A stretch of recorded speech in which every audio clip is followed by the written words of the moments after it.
Hello बच्चों, कैसे हो सारे। स्वागत है आप लोगों का एजुकेशन पॉइंट ऑनलाइन के अंदर। तो भैया अब हम चालू करने वाले हैं ऑपरेटिंग सिस्टम की थर्ड यूनिट। ठीक है भैया, इस थर्ड यूनिट के अंदर हम लोग पढ़ने वाले हैं सीपीयू के बारे में और इसी का एक एक्सटेंडेड पार्ट है जिसके अंदर हम पढ़ने वाले हैं मेमोरी के बारे में। ठीक है भैया, तो एक काम करते हैं, सबसे पहले सिलेबस एनालिसिस देख लेते हैं। हालांकि ये तो हम कर ही चुके हैं, पर यहां पर एक चीज और एक बार देख लेते हैं। क्या चीज भैया? देखो भैया, हमने क्या करना है इसका सिलेबस एनालिसिस करना है। तो मैंने क्या बोला, इस सिलेबस के दो पार्ट होने वाले हैं, एक पार्ट और ये है दूसरा पार्ट। ठीक है भैया, पहला पार्ट बात करेगा पूरा का पूरा सीपीयू से। ठीक है भैया, सीपीयू में प्रोसेस कॉन्सेप्ट से लेकर के भैया कैसे हमारे थ्रेड्स काम करते हैं, प्रोसेस शेड्यूलिंग काम करती है, ये सब बात करने वाले हैं। ठीक है भैया, इसके अंदर एक बहुत इंपॉर्टेंट टॉपिक होता है सीपीयू शेड्यूलिंग एल्गोरिथम, जो कि एग्जाम का काफी फेवरेट होता है। क्या इतनी बात समझ में आई? उसके अलावा एक और कॉन्सेप्ट है जो बच्चों को समझ में नहीं आता, उसे कहते हैं system calls of process management. मैंने बोला था ना कि सिस्टम कॉल्स जो होती हैं बच्चों को इतने आसानी से ग्रैब करने में थोड़ा सा परेशानी आती है। इवन आप इस पूरे सिलेबस की लास्ट यूनिट तक भी पहुंच जाओगे तो सिस्टम को लेकर ऐसा टॉपिक है जो बच्चों को डेप्थ में समझ में नहीं आता। एक बार को process scheduling algorithm, disk scheduling algorithm, memory के अंदर दुनियादारी की सारी एल्गोरिथम समझ लेता है, न्यूमेरिकल समझ लेता है, डेडलॉक समझ लेता है, पर फिर भी वो कोर के अंदर जाके, ऑपरेटिंग सिस्टम के अंदर जाके इस सिस्टम कॉल वाले टॉपिक को नहीं समझ पाता। ठीक है भैया, तो वहां पर हम ये भी अच्छे से देखेंगे और आपको एकदम फील कराएंगे कि सिस्टम कॉल होता क्या है। ठीक है भैया, वीडियो चालू है क्या?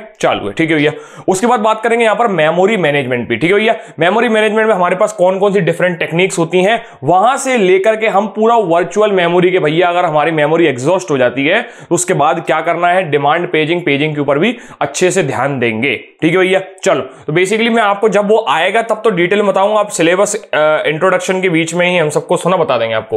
ठीक है भैया, धीरे धीरे वेट करना, यूट्यूब की वीडियोस का वेट करना और मेरे कॉन्सेप्ट पढ़ाने तक का वेट करना। ठीक है भैया, चलो ठीक है भैया, अब वादा आएगा थोड़ा वीडियोस जल्दी आएंगी। ठीक है भैया, चलो तो सबसे पहले बात करते हैं भैया हमारे पहले पार्ट में एक टॉपिक की जिसका नाम है प्रोसेस। क्या नाम है भैया? जिसका प्रोसेस। ठीक है भैया, मैं जब आपको फर्स्ट यूनिट पढ़ा रहा था, सेकंड यूनिट पढ़ा रहा था, उस बीच में कहीं ना कहीं मैंने आपको यह जरूर बताया है कि हमारे पास दो एंटिटी होती हैं। क्या होती है भैया? दो एंटिटी होती है। एक होती है एक्टिव एंटिटी और एक होती है पैसिव एंटिटी।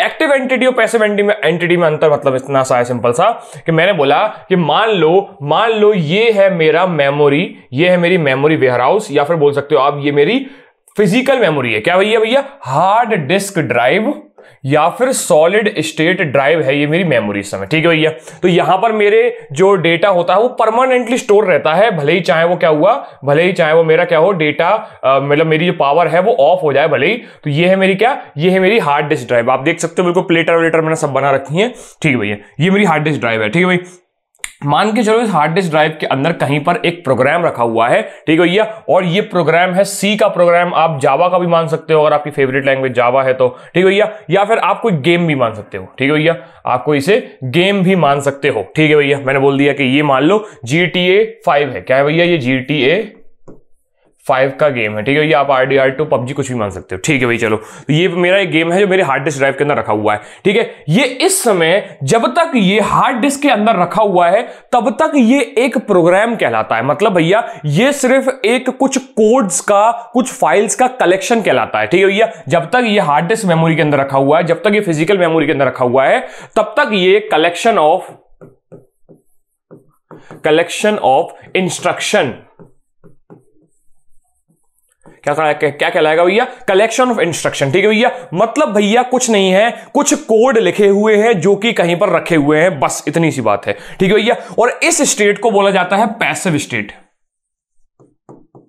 क्या बोला जाता है भैया? इस स्टेट को बोला जाता है पैसिव स्टेट। ठीक है भैया, क्या इतनी बात समझ में आई? ठीक है भाई, तो ये मेरी पैसिव स्टेट है। तो भैया एक्टिव स्टेट क्या होती है? मैंने आपको बताया कि भैया होता क्या है, होता ये है कि ये जो फाइल है जो हमारी हार्ड डिस्क के अंदर रखी हुई है, ये हमारी हार्ड डिस्क से निकल के हमारी टेम्पररी मेमोरी या फिर प्राइमरी मेमोरी, जिसको हम रैंडम एक्सेस मेमोरी बोला जाता है, उसके अंदर आना पड़ता है। ठीक है भैया, क्यों आना पड़ता है? पहली बात तो ये होती है, क्यों आना पड़ता है? हमारी किसी भी फाइल को एग्जीक्यूट होने के लिए रैम के अंदर क्यों आना पड़ता है? देखो भाई, सीपीयू हमारा बहुत फास्ट होता है, सीपीयू हमारा इतना फास्ट है, मतलब भैया वो मिलियंस इंस्ट्रक्शन पर सेकंड के अंदर सॉल्व कर सकता है या एग्जीक्यूट करवा सकता है। लेकिन एक बात और है कि वो एक बार में सिर्फ एक ही प्रोसेस से बात करेगा, ठीक है भैया। अब आगे जाके मैं आपको कंटेक्स्ट स्विचिंग बताऊंगा, जिसमें आप ये बोल सकते हो कि भैया हर प्रोसेस को ये लग रहा होता है कि सीपीयू उससे बात कर रहा है, लेकिन सीपीयू एक सेकंड के अंदर इतनी तेजी से स्विच करता हुआ जाता है, इतनी तेजी से स्विच करता हुआ जाता है कि भैया हर प्रोसेस को ये लगता है कि सीपीयू मेरे पास खड़ा हुआ है। ये बात मैंने आपको पहले भी बता रखी है, ठीक है भाई, चलो ठीक है। अगर ऐसा होता है तो इस सीपीयू को कुछ ऐसा चाहिए जो इसी की स्पीड में बात करता हो। मैंने क्या बोला भैया, अगर ऐसा होता है कि भैया हमारे सीपीयू को इतनी तेजी से काम करना होता है तो उसको कोई ऐसा चाहिए जो इसकी स्पीड को मैच करवा पाए, ठीक है भैया। ये भी बात समझ में आ गई। हार्ड डिस्क ड्राइव जो होती है या फिर हमारी कोई भी फिजिकल मेमोरी, ठीक है भैया, वो कभी भी सीपीयू की स्पीड को मैच नहीं करवाती। क्यों? क्योंकि भैया ये चलती हैं स्लो, ठीक है भैया, और ये चलता है मिलियंस इंस्ट्रक्शन पर सेकंड के अंदर, ठीक है भैया। तो भैया इसकी स्पीड को मैच करवा पाए ऐसी दम जो है वो केवल और केवल रैंडम एक्सेस मेमोरी के पास है, ठीक है भैया। ऐसा क्यों? देखो मेरी बात सुनना, ऐसा क्यों है आपको कोई नहीं बताएगा, मैं आपको एक बहुत अच्छी सी बात बता रहा हूं। ऐसा क्यों है कि रैम को ही हमने चुना, ठीक है भैया। हार्ड डिस्क के अंदर क्या होता है, हार्ड डिस्क के अंदर मेमोरी स्टोर नॉर्थ पोल और साउथ पोल के फॉर्म में होती है। मतलब भैया हम बोलते हैं डेटा होना या डेटा ना होना उसके मैग्नेटिक पोल्स पर डिपेंड करता है, ठीक है भैया। किसी भी मैग्नेट को पोलराइज होने में समय लगता है। जैसे फॉर एग्जांपल मान के चलो एक कोई पॉइंट है, वहां पर अभी डेटा है, ठीक है भैया, वहां पर अभी डेटा है, तो वहां पर नॉर्थ पोल मान लिया मैंने, ठीक है भैया। मान लो वहां से मैंने डेटा कर दिया डिलीट, तो मैंने साउथ पोल मान लिया। अगर मेरा सीपीयू वहां रीड करने आएगा तो कभी उसको नॉर्थ पोल मिल रहा होगा, और अगर वो ये चाहता है कि ये चीज बहुत तेजी से एग्जीक्यूट हो, सीपीयू बहुत तेजी से एग्जीक्यूट करे चीजों को, तो भैया एक बात बताओ, उस चीज को पोलराइज होने में, उस चीज को मेरे सीपीयू के मैग्नेटिक टर्मिनल से अट्रैक्ट या रिपल होने में टाइम लगेगा। क्या लगेगा भैया? अट्रैक्ट और रिपल होने में टाइम लगेगा। क्यों? क्योंकि भैया हमारी मैग्नेटिक प्रॉपर्टी डिस्टेंस पर डिपेंड करती है। अगर आपको ये याद नहीं है तो सिंपल सी बात है, एक फॉर्मूला हुआ करता था एक जमाने में, एक फॉर्मूला हुआ करता था मैग्नेटिक का, जो डिपेंड करता था आर स्क्वायर के ऊपर, ठीक है। ये जो मैग्नेटिक प्रॉपर्टी है वो आर स्क्वायर पर डिपेंड करती थी, ठीक है भैया। जितना ज्यादा आर होता था मैग्नेटिक प्रॉपर्टी उतनी बढ़ जाती थी, ठीक है भैया। क्या इतनी बात समझ में आई? अब इतना आप बोलोगे कि भैया ये तो आप फिजिक्स पे चले गए, ठीक है भैया, तो मैं वापस आता हूं यहां पर कंप्यूटर के ऊपर, ठीक है भाई। तो कहने का मतलब ये है कि यहां पर ये चीज बहुत स्लो पड़ती थी।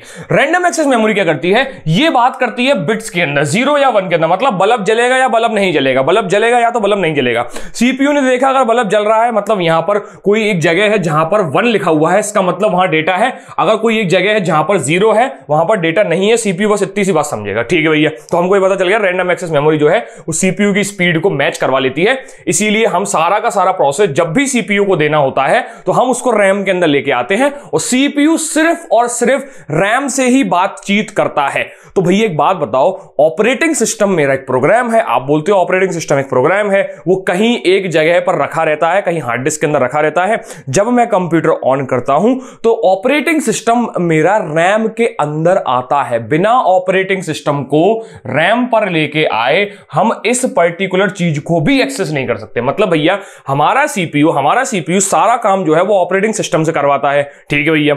ऑपरेटिंग सिस्टम अपने सारे रिसोर्सेज मैनेज करता है सीपीयू को लेकर, ठीक है भैया। उसको चाहे मेमोरी, उसको प्रोसेस, उसको डिस्क, जो भी मैनेज करानी है वो सीपीयू से करवा रहा होगा, उसको जो भी काम देना वो सीपीयू को दे देगा। लेकिन ये कुछ नहीं कर पाएगा अगर ऑपरेटिंग सिस्टम रैम के अंदर नहीं आएगा तो, ठीक है भैया। तो ये लाता कौन है? ऑपरेटिंग सिस्टम को। देखो मेरी बात सुनना, अभी मेरा समय कंप्यूटर बंद पड़ा हुआ है, अभी इस समय मेरा लैपटॉप बंद पड़ा हुआ है, ठीक है भैया। तो ना रैम के अंदर इस समय कुछ नहीं है, रैम के अंदर इस समय कुछ भी नहीं है, रैम पड़ी है खाली। क्यों? आप जानते हो रैम वॉलेटाइल मेमोरी है, जैसे ही पावर कट हो जाएगा रैम खाली हो जाएगी, ठीक है भैया। तो इस समय रैम में कुछ नहीं है, मैंने मान लिया रैम के अंदर इस समय कुछ नहीं है, ठीक है भैया। उसके बाद क्या होगा, मेरे हार्ड डिस्क के अंदर कहीं पर ऑपरेटिंग सिस्टम रखा हुआ है, मैंने मान लिया मेरे हार्ड डिस्क के अंदर ऑपरेटिंग सिस्टम कहीं पर रखा हुआ है, ठीक है भैया। एक एंटिटी होती है जो हमारी रोम रीड ओनली मेमोरी के अंदर कहीं रखी रहती है, जिसको बोला जाता है बूट लोडर, ठीक है भैया, इसको बोला जाता है बूट लोडर। बूट लोडर एक ऐसा प्रोग्राम है, बूट लोडर एक ऐसा प्रोग्राम है जो इनिशियली पहली बार हमारे ऑपरेटिंग सिस्टम को उठाकर रैम के अंदर लेके आता है। बूट लोडर एक ऐसा प्रोग्राम है जो हमारे ऑपरेटिंग सिस्टम को ढूंढकर वहां से उठाकर मेमोरी के अंदर लेकर आता है। कभी काम करना, जब कंप्यूटर चालू हो रहा हो तो एस्केप की दबाते रहना, एस्केप की दबाते रहना, तो पहली जो ब्लू कलर की स्क्रीन आती है ना, उस प्रोग्राम को बूट लोडर बोला जाता है। एक समय कुछ हुआ था बीच में कि एक दो दिन के लिए मेरा कंप्यूटर बिना ऑपरेटिंग सिस्टम के काम करता, मतलब बिना ऑपरेटिंग सिस्टम में था ही नहीं, उसके अंदर ना विंडोज था ना लिनक्स, कुछ भी नहीं था, कोरा पड़ा हुआ था। तब आप देखना जो सबसे पहले खुलता है वो बूट लोडर कहलाता है। ठीक है भैया, एक ब्लू कलर की स्क्रीन आ जाती है, उसको आप कुछ एफ आइकन से, जो अपनी एफ वाली आइकन होती है ना, एफ वाले बटन होते हैं, उनसे नेविगेट करते हो। ठीक है, एंटर करना होगा, सिलेक्ट करना होगा, तो वो एफ वाले जो फंक्शंस होते हैं ना, फंक्शन कीज होती हैं, फंक्शन कीज से आप ऑपरेट करते हो। उस फाइल को, उस प्रोग्राम को बोला जाता है बूट लोडर। बूट लोडर आपके ऑपरेटिंग सिस्टम को उठाकर रैम के अंदर लेके आता है और अब इसके बाद बूट लोडर का कोई काम नहीं है, अब सारा चीज जो है ऑपरेटिंग सिस्टम यहां से मैनेज करेगा। तो बिना ऑपरेटिंग सिस्टम को रैम के अंदर लाए हम लोग सीपीयू से कोई काम नहीं करवा सकते। क्यों? क्योंकि सीपीयू बात करेगा तो सिर्फ रैम से ही। क्यों? वो उसकी स्पीड को मैच कर लेती है। ठीक है भैया, जैसे ही ऑपरेटिंग सिस्टम रैम में आया, अब ये सारी रिसोर्सेस को मैनेज करना शुरू कर देगा। एक बार ऑपरेटिंग सिस्टम एक बार रैम में आ गया, उसके बाद ये पूरे के पूरे कंप्यूटर सिस्टम का राजा बन जाता है। ठीक है भैया, ये भी बात हमको समझ में आ गई कि ऑपरेटिंग सिस्टम को भी रैम में लाना जरूरी है। ठीक है भैया, बताना क्या चाहते थे हम? बताना चाहते थे एक्टिव एंटिटी और पैसिव एंटिटी। ठीक है भैया, अभी तक हमारा ऑपरेटिंग सिस्टम था पैसिव एंटिटी। क्यों? क्योंकि ये रखा हुआ था डिस्क के अंदर। जैसे ही हम इसको रैम के अंदर लेके आ गए, ये बन गया एक्टिव एंटिटी। ठीक है भैया, एक्टिव एंटिटी होने का मतलब ये है कि जब तक ये हमारे डिस्क के अंदर रखा था, तब तक इसके अंदर सिवाय कलेक्शन ऑफ इंस्ट्रक्शन और सिवाय कलेक्शन ऑफ कोड के कुछ नहीं था। बस ये एक जगह पर बैठे बैठे मेमोरी ले रहा था, मतलब धरती पे बोझ था। क्या इतनी बात समझ में आई? ठीक है भैया, जैसे ही ये एक्टिव बनता है, जैसे ही कोई भी प्रोग्राम एक्टिव बनता है, तो वो एक प्रोसेस कहलाता है। और प्रोसेस सिर्फ एक प्रोग्राम नहीं होता, मतलब सिर्फ कोड का कलेक्शन नहीं होता, वो हमारी सारे के सारे सिस्टम रिसोर्सेस को यूज कर रहा होता है। उसके पास कुछ काउंटर होते हैं, वो अपनी एक्टिवनेस शो कर रहा होता है। जैसे फॉर एग्जांपल, अगर मैं बहुत डल सा आऊंगा, हेलो बच्चों कैसे हो सारे, ठीक है आज हम पढ़ने वाले हैं ये, आपको मजा नहीं आएगा। क्या नहीं आएगा भैया? आपको मजा नहीं आएगा। अरे यार वो खुद साला इंटरेस्टेड नहीं है, हम क्या पढ़ें इससे। ठीक है भैया, लेकिन अगर मैं बहुत एनर्जी के साथ आपको ऐसे नाच नाच के पढ़ा रहा हूंगा, तो आपको भी मजा आएगा कि यार ये तो बहुत बढ़िया पढ़ा रहा है यार, इससे पढ़ा जाए। ठीक है भैया, क्या इतनी बात समझ में आई? तो भैया ऑपरेटिंग सिस्टम या कोई भी प्रोग्राम जब रैम में आता है तो इतनी एक्टिवनेस के साथ काम करता है। अगर एक्टिवनेस के साथ काम नहीं करेगा तो हमारी प्रोसेस इनिशिएट नहीं होंगी, प्रोसेस काम नहीं करेंगी, कंप्यूटर स्लो हो जाएगा, और कंप्यूटर स्लो हो जाएगा तो सामने जो यूजर बैठ के उसको यूज कर रहा है वो डिसअपॉइंट हो जाएगा। क्या इतनी बात समझ में आई? तो सिंपल सी बात है, अगर मैं डल रहूंगा तो आप डिसअपॉइंट हो जाओगे। ठीक है भैया, ऐसे ही अगर मेरा कोई भी प्रोसेस डल रहेगी, एक्टिव नहीं रहेगी, तो भैया जो सामने यूजर बैठ के उसको यूज कर रहा है वो उससे डिसअपॉइंट हो जाएगा। ठीक है भैया, क्या इतनी बात समझ में आई? ठीक है भैया, तो एक्टिव और पैसिव एंटिटी का मतलब भी आपको समझ में आ गया है। तो मैं यही बोलना चाहता हूं कि प्रोसेस जो होता है, process is a simply program that currently being executed.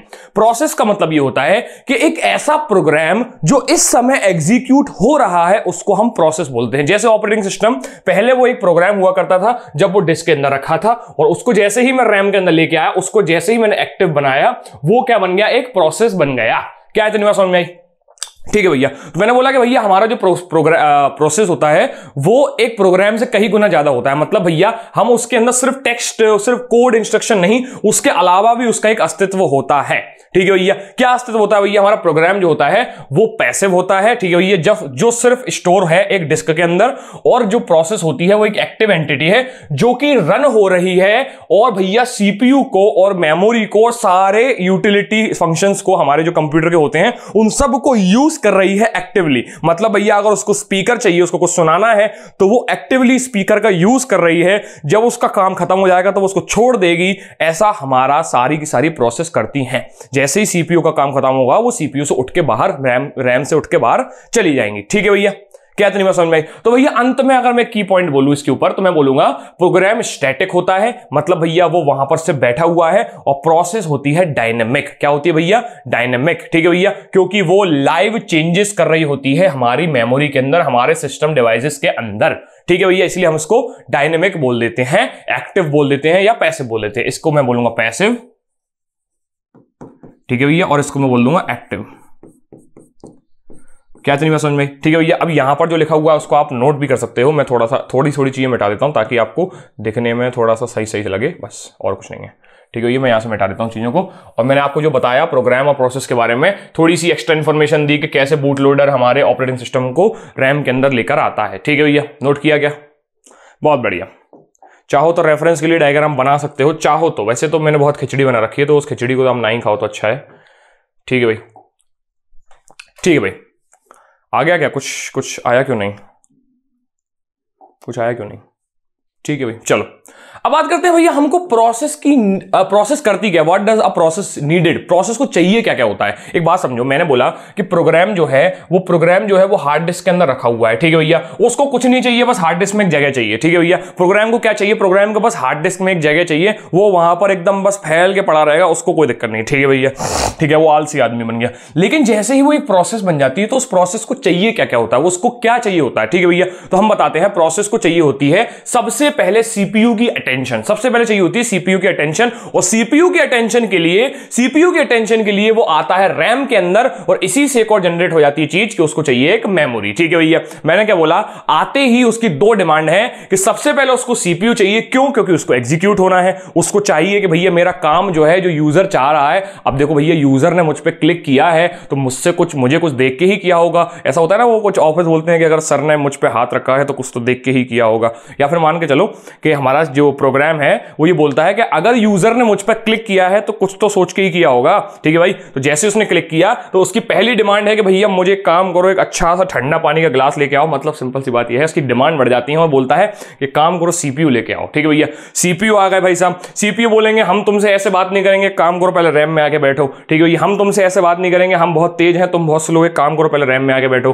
तो भैया वो प्रोसेस रैम के अंदर आके बैठेगी और उसकी एक और डिमांड हो जाएगी, वो बोलेगा भैया मेमोरी लेके आओ। ठीक है भैया, मेमोरी लेके आओ, और मेमोरी लेने के लिए भैया वो प्रोग्राम अपना कोड जो उसको एग्जीक्यूट करवाना है वो लेके आ जाएगा, वेरिएबल लेके आ जाएगा, टेम्पररी इंफॉर्मेशन लेके आ जाएगा। मतलब थोड़ी सी उंगली क्या देखी, वो अपना पूरा परिवार लेके आ गया। ठीक है भैया, चलो उसके बाद क्या होता है भैया, उसके बाद हमारा यूजर बोलता है कि काम करो यार, जैसे मान लो वर्ड का प्रोग्राम है, एमएस वर्ड का प्रोग्राम है, उसने बोला कि यार मुझे एग्जीक्यूट होने के लिए यूजर ने बोला है पहले सीपीयू दो। सीपीयू बोलता है काम करो, फिर रैम में आओ। रैम में आ गए भाई साहब। अब भैया अब उसके बाद क्या होगा, एमएस वर्ड का प्रोग्राम टाइपिंग करने का मांगता है। ठीक है भैया, तो इसका मतलब उसने मांगा क्या, इनपुट आउटपुट डिवाइस मांगा। इस प्रोग्राम ने क्या डिमांड करी, हमको इनपुट आउटपुट डिवाइस दो। ठीक है भैया, तो उस इनपुट आउटपुट डिवाइस के अंदर कीबोर्ड, स्कैन, डिस्क, इंटरसेक्शन, कितनी सारी चीजें मांग लेता है। तो ये सारी चीजें हमारा एक प्रोसेस की नीड्स होती हैं। क्या इतनी बात समझ में आई? एक प्रोसेस की हमारी नीड्स होती हैं। ठीक है भाई, क्या इतनी बात समझ में आई? ठीक है भाई, तो एक काम करो, इसको नोट करो, इसको नोट करो, इसको नोट करो। क्या आपको समझ में आया ये सब? ठीक है भाई, आगे बढ़ते हैं।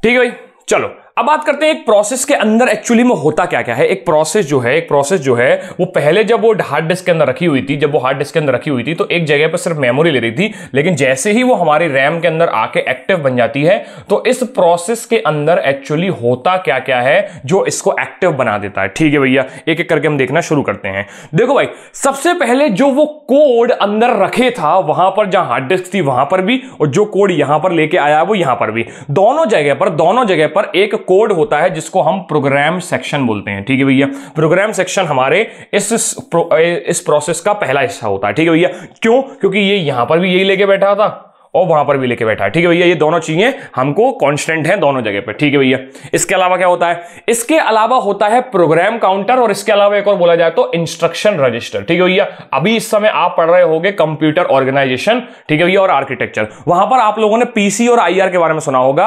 आईआर क्या होता है? करंट इंस्ट्रक्शन का एड्रेस स्टोर कराता है, करंट इंस्ट्रक्शन का एड्रेस। ठीक है भैया, करंट इंस्ट्रक्शन का एड्रेस स्टोर कराता है, और प्रोग्राम काउंटर हमारे नेक्स्ट इंस्ट्रक्शन का एड्रेस स्टोर कराता है। ठीक है भैया, क्या इतनी बात समझ में आई? तो इसका मतलब यह है कि हमारे इस प्रोसेस के अंदर एक पीसी और एक आईआर होता है। इसके अंदर क्या होता है, जैसे फॉर एग्जांपल मान के चलो, इसको मैं थोड़ा सा एक्सटेंड करूं, मैं बोलूंगा भैया ये मान लो मेरे प्रोसेस स्टेटमेंट्स हैं। ठीक है, प्रोसेस सेक्शन है, इसमें 4-5 इंस्ट्रक्शन है। ठीक है भैया, तो इस समय पहले इंस्ट्रक्शन को मेरा आईआर पकड़े होगा और दूसरे इंस्ट्रक्शन को मेरा पीसी पकड़े होगा। ठीक है भैया, और उसके बाद क्या होगा, देखो सिंपल सी बात है, मान के चलो ये पीसी है और ये IR है, ठीक है भैया, ये मेरा पीसी है और ये IR है, ठीक है भैया। इस समय जो करंटली इंस्ट्रक्शन सीपीयू से बातचीत कर रहा है वो ये वाला है, ठीक है भैया। तो इसके अंदर इस समय करंट इंस्ट्रक्शन का एड्रेस होगा और प्रोग्राम काउंटर के अंदर नेक्स्ट इंस्ट्रक्शन का होगा, ठीक है भैया। थोड़ी देर बाद क्या होगा, ये जैसे ही एग्जीक्यूट हो जाएगा तो ये वाला इंस्ट्रक्शन उठ के इधर चला जाएगा, ठीक है भैया, और इसके अंदर एक और नया एड्रेस आ जाएगा, ठीक है भैया। तो यही शफलिंग और यही शिफ्टिंग चलती रहती है और मेरा पूरा का पूरा कोड एग्जीक्यूट हो जाता है सीपीयू के द्वारा, ठीक है भैया। क्या इतनी बात समझ में आई? तो ये होता है एक मेरे प्रोसेस का दूसरा हिस्सा। क्या इतनी बात आपको समझ में आई? ठीक है भैया, ये मेरे प्रोसेस का होता है एक दूसरा हिस्सा जिसके अंदर मैं प्रोग्राम काउंटर और एक इंस्ट्रक्शन रजिस्टर को रखता हूं। क्या इतनी बात समझ में आई?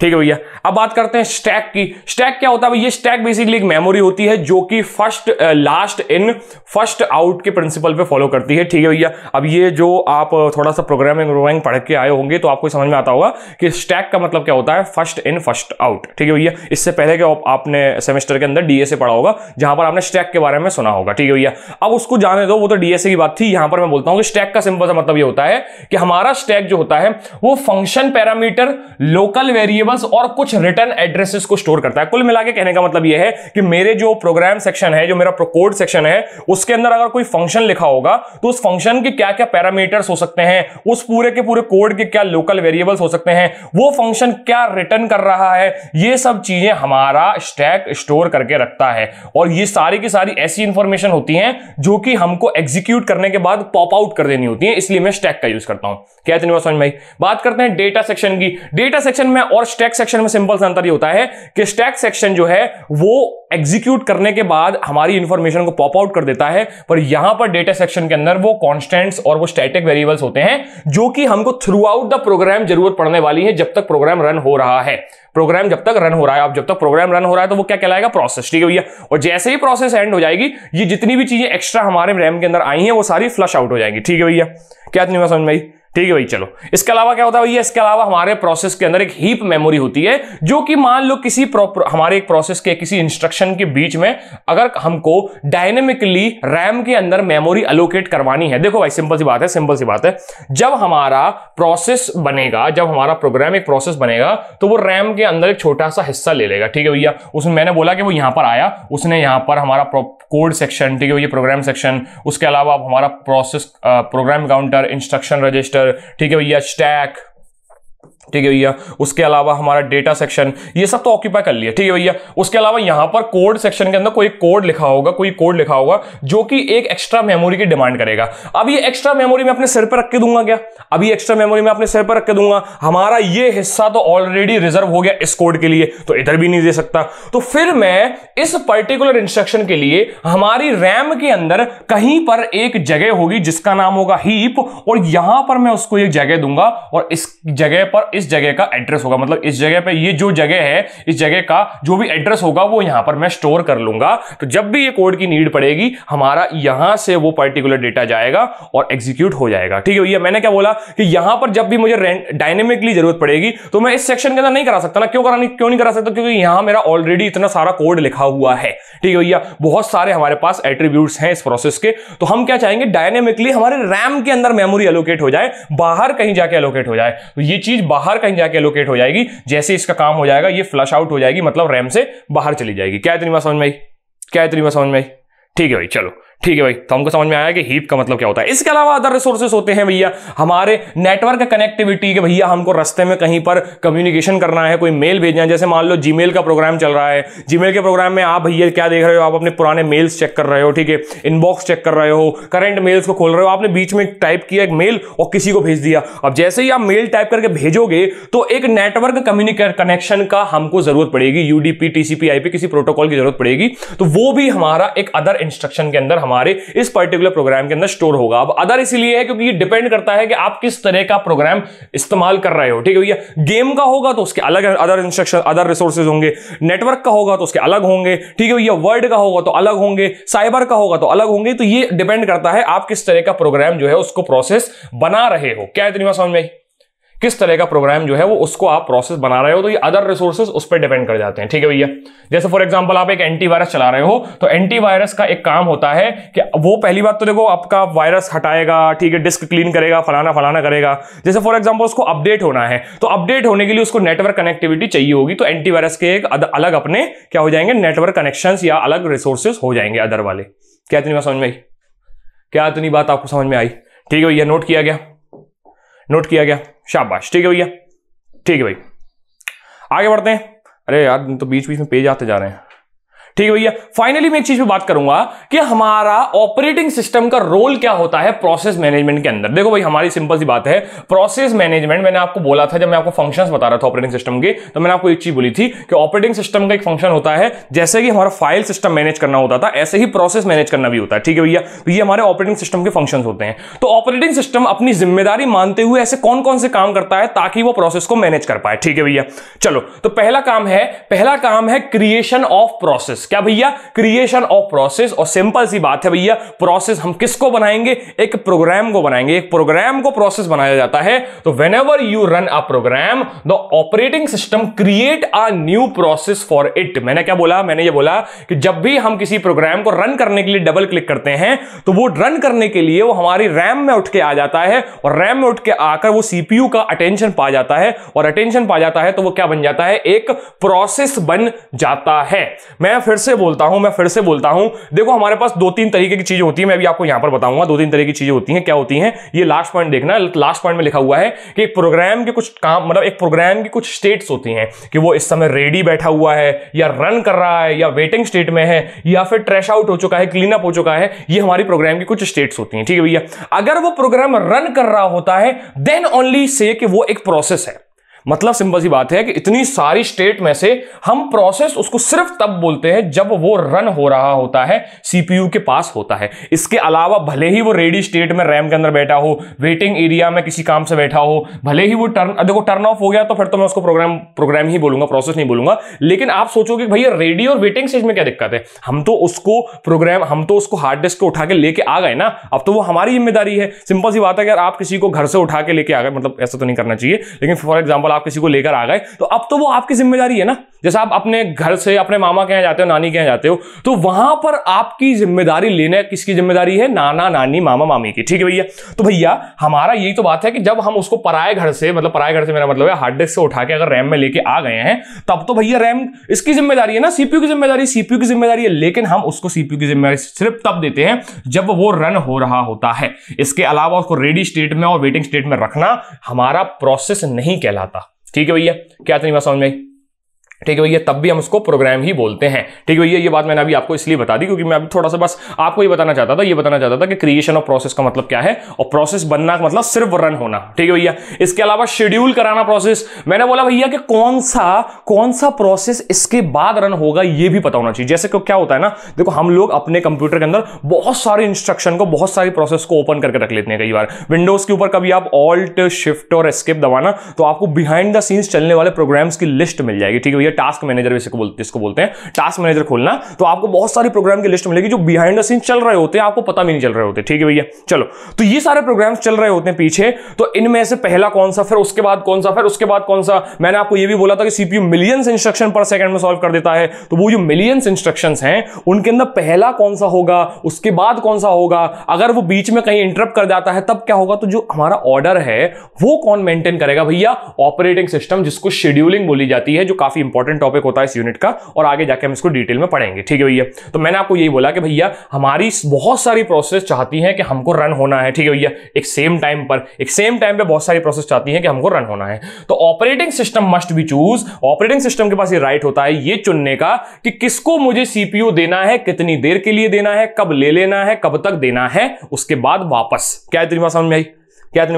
और सिंपल सी बात, लास्ट पॉइंट ये बोलता है कि भैया हम कैसे मैनेज करते हैं टर्मिनेशन का, प्रोसेस की टर्मिनेशन का कैसे मैनेज करते हैं। कि भैया एक बात बताओ, अगर मान लो बीच में कोई वायरस इशू आ जाता है, कोई प्रोग्राम ऑलरेडी चल रहा है, उसके बीच में कोई इंटरप्शन आ जाता है, तो उस इंटरप्शन में से उस प्रोग्राम को हटा के जो इंपॉर्टेंट फाइल है, जो इंपॉर्टेंट प्रोग्राम है, उसको चलाना, फिर उसको हटा के जो पहले से चल रहा था उसको लेकर आना, फिर उसको वहां से रिज्यूम करवाना, और उसके बाद जब ये खत्म हो जाए उसको उसके बाद एंड करवा देना, ये सारी प्रोसेस जो होती है हमारा ऑपरेटिंग सिस्टम मैनेज करता है। ठीक है भैया, क्या इतनी बात समझ में आई? ठीक है भैया। अभी हो सकता है मेरी इतनी सारी बातें आपका सेंस नहीं बना रही हो, चीजें धीरे धीरे आएंगी। पहली वीडियो में आप यहां से पीएचडी करके नहीं जा सकते, इस बात के लिए तो मेरे को खेद है। क्या इतनी बात समझ में आई?